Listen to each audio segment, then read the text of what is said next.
দর্শক, জুলাই মাসের অপেক্ষায় ছিলেন অনেকে যে এই জুলাই মাসে যেই ভয়ঙ্কর ঘটনা ঘটে গেল তার অবস্থাটা কি রেমিটেন্সের। তাতে বলা হচ্ছে 10 মাসের মধ্যে সর্বনিম্ন প্রবাসী আয় জুলাইয়ে। এই খবরে বলা হচ্ছে দেশে প্রবাসী আয় আসা উল্লেখযোগ্য পরিমাণে কমে গেছে। সদ্য বিদায়ী জুলাই মাসে যে আয় এসেছে তা গত 10 মাসের মধ্যে সর্বনিম্ন। জুলাই মাসে প্রবাসী আয় এসেছে প্রায় 191 কোটি মার্কিন ডলার। এর আগে সর্বশেষ গত বছরের ডিসেম্বরে সর্বনিম্ন 133 কোটি 43 লাখ ডলার প্রবাসী আয় এসেছিল। কেন্দ্রীয় ব্যাংকের প্রবাসী আয় সংক্রান্ত হালনাগাদ প্রতিবেদন থেকে এই তথ্য পাওয়া গেছে। শিক্ষার্থীদের কোটা সংস্কার আন্দোলনকে কেন্দ্র করে সৃষ্ট পরিস্থিতিতে সরকারি ও সাধারণ ছুটি মিলিয়ে 19 থেকে 23 জুলাই পর্যন্ত ব্যাংক বন্ধ ছিল। এছাড়া টানা 5 দিন ব্রডব্যান্ড ইন্টারনেট ও 10 দিন মোবাইল ইন্টারনেট বন্ধ ছিল। এ কারণে দেশের ব্যাংকগুলোর সঙ্গে বৈদেশিক লেনদেন প্রায় বন্ধ হয়ে যায়। জানা যায় গত মাসের প্রথম 3 সপ্তাহে গড়ে 40 থেকে 50 কোটি ডলার প্রবাসী আয় এসেছিল। এর মধ্যে পয়লা থেকে 20 জুলাই এসেছিল 142 কোটি 93 লাখ মার্কিন ডলার। আর 21 থেকে 31 জুলাই এসছে মাত্র 47 কোটি 97 লাখ ডলার। এর মধ্যে গতকাল 31 জুলাই একদিনেই এসেছে 12 কোটি ডলার।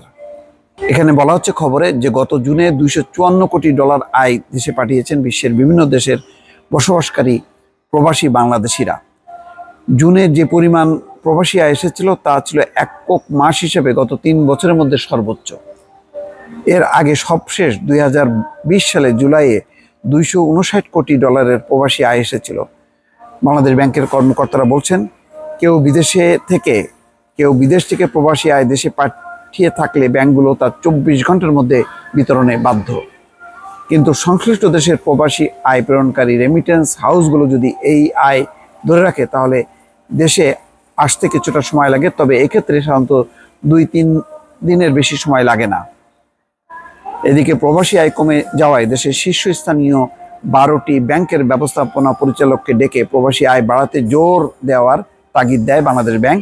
ব্যাংকগুলো প্রবাসী আয় সংগ্রহে প্রতি ডলার 117 থেকে 118 টাকা সংগ্রহ করে আসছিল। প্রবাসী আয় কমে যাওয়ায় তাদের কিছু বাড়তি দাম দিয়ে হলেও বৈধ পথে আয় বাড়ানোর পরামর্শ দেওয়া হয়। ফলে প্রবাসী আয়ে ডলারের দাম 120 টাকায় উঠেছে। দর্শক, বুঝতেই পারছেন যে এর একটি কারণ আছে, সেটা হচ্ছে রেমিটেন্স শাটডাউন। এই যে কর্মসূচি চলছে, প্রচার চলছে, এইটা কিন্তু সামনের দিনে আরও পরিস্থিতি খারাপ করবে বলে অনেকে মনে করেন। এমনিতেই ডলার সংকট চলছে। সংকট কাটাতে বৈদেশিক মুদ্রার রিজার্ভ বা মজুদ বাড়াতে প্রবাসী আয়সহ বিদেশ থেকে অর্থ আনতে নানা ধরনের পদক্ষেপ নিয়েছে বাংলাদেশ ব্যাংক। ব্যাংক সূত্র বলছে বাংলাদেশ ব্যাংক ডলারের দাম নির্ধারণের ক্ষেত্রে আগের তুলনায় তদারকি কমিয়ে দিয়েছে। পাশাপাশি যে কোনো ধরনের অর্থ বৈধ পথে দেশে আনার ক্ষেত্রে যে নিয়মকানুন রয়েছে তা শিথিল করেছে।